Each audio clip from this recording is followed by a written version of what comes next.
Do you have those fine lines and wrinkles on the forehead, and no matter what you do, you just can't seem to shift them? Well, it could actually be folds of fascia. Now, in today's video, we're going to do some softening techniques. So we're going to be reducing and softening those fine lines and wrinkles on the forehead using my Fascia Lift method. So first things first, you want to start off with clean skin, obviously clean fingers. And I am using a little bit of slip and glide, so you're not compromising the skin by dragging or pulling at it. So I've got my facial oil here. You can use a cream, but I do prefer to use an oil for a bit more of a slip and glide. But also it contains organic ingredients, and whatever you do apply to your skin is going to penetrate in better and deeper. So you want to make sure it's the best quality you can get. So I'm just first of all just applying on the forehead, then just down by the side of the ears, side of the neck, and down to the collarbone. Now we're also, with the fascia lift technique, we're going to be doing fascia work, but we're also going to be doing some lymphatic drainage as well, so we can release toxins and waste within the forehead area. So starting off with the fingers, let's just first of all do a little bit of gentle tapping just to get blood flow and circulation to the forehead area. And if you like, you can also take a couple of deep belly breaths in through the nose and out through the mouth to really help with oxygen and blood flow to the neck and the head.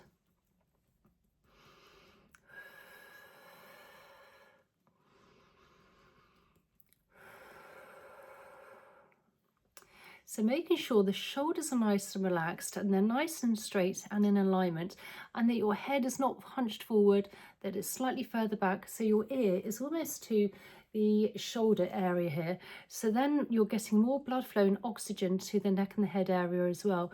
Really important when we're doing any fascia work. So the first fascia exercise we're going to do is what I call the crisscross method. So we're taking our fingers side by side and we're just working in a crisscross sort of shape, and I like to go in lots of different directions but heading towards the hairline. Now the fascia is almost, it's a bit like a connective tissue within the whole of the body, and when this becomes quite tight and restricted, particularly sort of on the skin area, which on the facial area which we're doing here, it can actually pull down. So we actually want to release it. So by releasing any tight fascia, we're also helping with any of those fine lines and wrinkles. Now the fascia, if it's then gets stuck to the bone, again, we're actually releasing it, because then you're creating a bit more of a gap. And by doing this, you're actually allowing space for more blood flow again and circulation to the area. So lots of different directions. And you can do this for as long as you like. And this is a light to medium touch. The skin on the forehead is quite fine, and there's not that much fat padding. And they're just gently lifting up towards the hairline with the fingers. And then across. So the second exercise we're going to do is quite a powerful exercise, and we're going to be taking the finger and we're going to be using our knuckle here. Now you want to place the hand as an anchor, so you're not actually compromising the skin by dragging or pulling at it. So I'd like to start between the eyebrows. So you want to get your finger into a hook, place it between the eyes, finger on the side here, and just very slowly. And again, this is a light to medium touch. You just want to work all the way up vertically. So we're going against any horizontal lines all along the forehead towards the skull here, that hairline.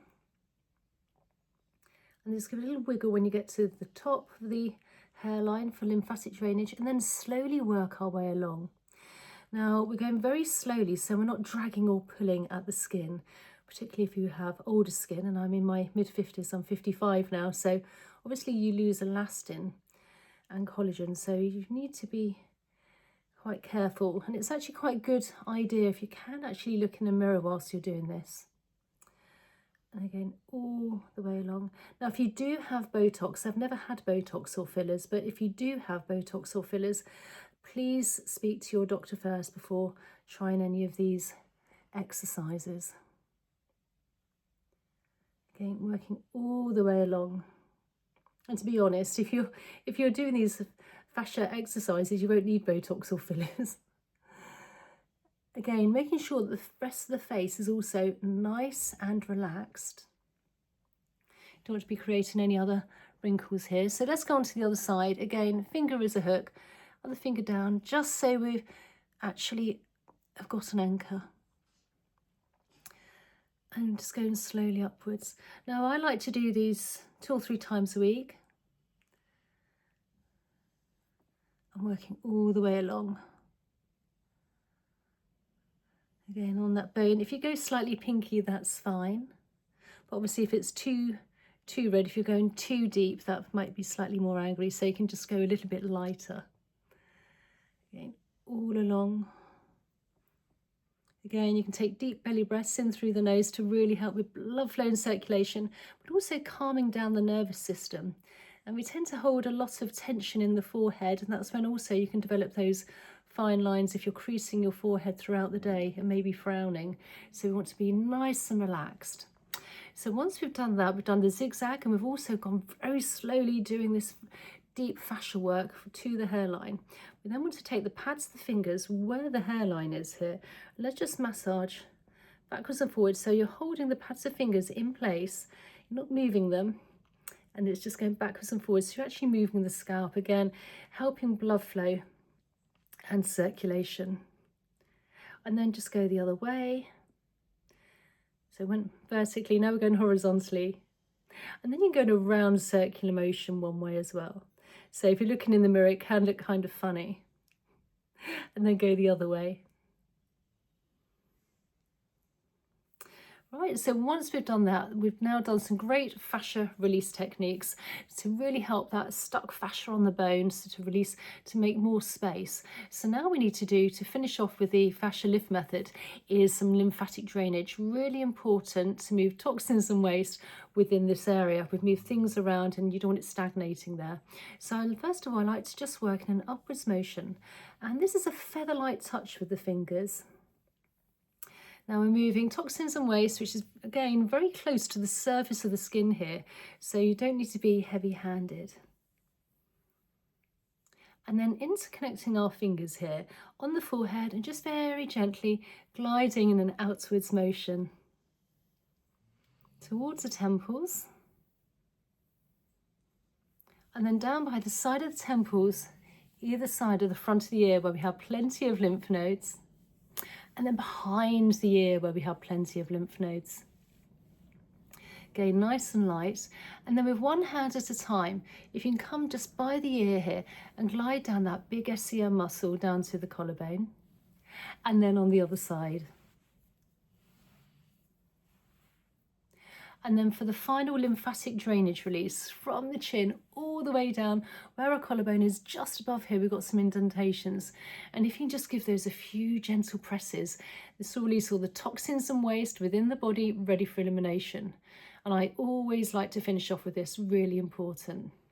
So I hope you enjoyed today's video. Please comment down below, tell me how you found this, and if there's any other fascia sort of points on the face you'd love me to share with you for some more fascia techniques.